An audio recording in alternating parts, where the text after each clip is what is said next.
Hi everybody, welcome to 𝗕𝗏𝗰 Kids, where we teach you a kitchen skill and demonstrate that skill in a recipe. Today Dylan is helping me. Hi.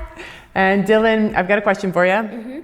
Who has birthdays in the month of August? You. I do. And M. And Big Dad. Yep, that's right. And for all of you out there who may not be familiar with M and Big Dad, those are Dylan's grandfathers.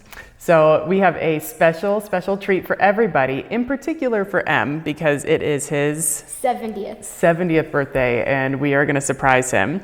And what, I don't know, when you think of like a great summer birthday cake, what do you think of? Ice cream cake. Ice cream cake, me too. Ice cream cake, you can't beat it. So we're going to make a special ice cream cake in honor of M's birthday and all the special birthdays out there, of course. And we are going to teach everybody how to use a piping bag the right way so that you don't make a mess and you end up with beautiful frosting. You ready? Okay, let's go. First things first, Dylan, we already made our brownie base. It's a very simple cake brownie, and the recipe will be on the website. And it's been in the freezer cooling down so that when we put in our ice cream, it doesn't melt all over the place. You don't want to put cold ice cream on a hot brownie. No good. So Dylan's been stirring this. We added a little bit of cinnamon. So we are making a cinnamon brownie ice cream cake. Super yum with a meringue frosting. So she's been stirring and the cinnamon is in there, and we are going to dump this in. I'll dump it in, and then I want you to smooth the top. And then this is going back into the freezer to firm up. And we just use store-bought chocolate ice cream. Pretty easy. Uh-oh. That's all right. We'll fix that in a minute. So yes, it is a couple of steps, but they're all pretty easy steps, and it doesn't take that long to put together. It takes a little while to set up in the freezer, but that is not hard. Well, I guess it is a little bit hard to have to wait for it, but anyway. Okay, so you take the offset spatula. I think probably the small one's easiest. And I am gonna get started. We have a double boiler over here. We have egg whites and sugar and cream of tartar and a little vanilla. I'm gonna get going with the meringue so that it's ready to top when we're ready to show everybody how to use a piping bag. Sound good?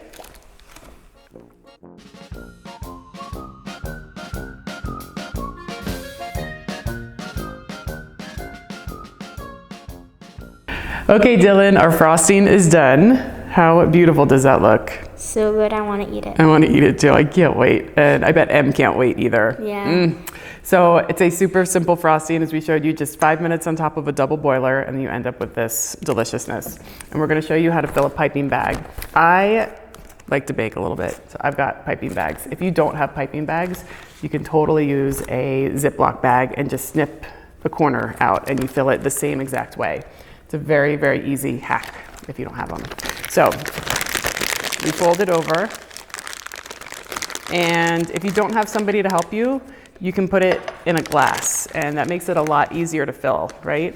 And then you just, kind of open it up so that there's space for the frosting to go, and that makes it super easy to fill. Now, a couple of things about filling a piping bag. You don't want to overfill it, because what happens when you overfill a piping bag? It goes boom. Comes out the top, right? And you want it to go out the bottom. Yeah. So if you overfill it, it'll go the wrong way. Okay, so we are not going to overfill it, but you can refill it very easily. So just, start with about half just to make sure that you got the right amount. Okay, and then we bring up the sides.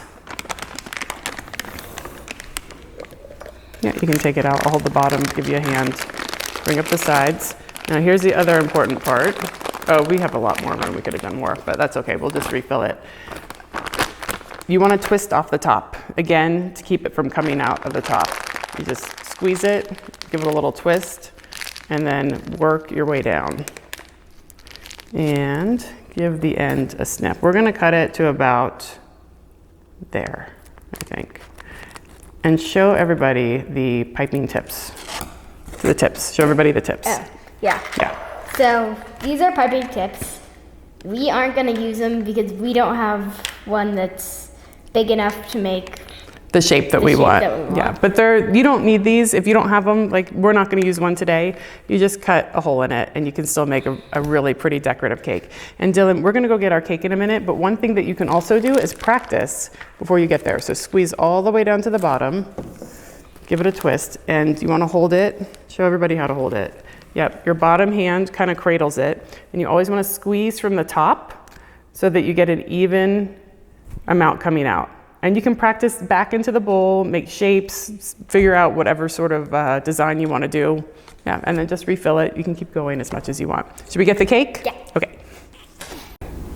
So Dylan, I'm going to show you a design that I think would be pretty, and then I'm going to hand it over to you so you can finish it off. Because it's really very simple. Kids can do it. You can have a lot of fun with different designs. Do whatever you want.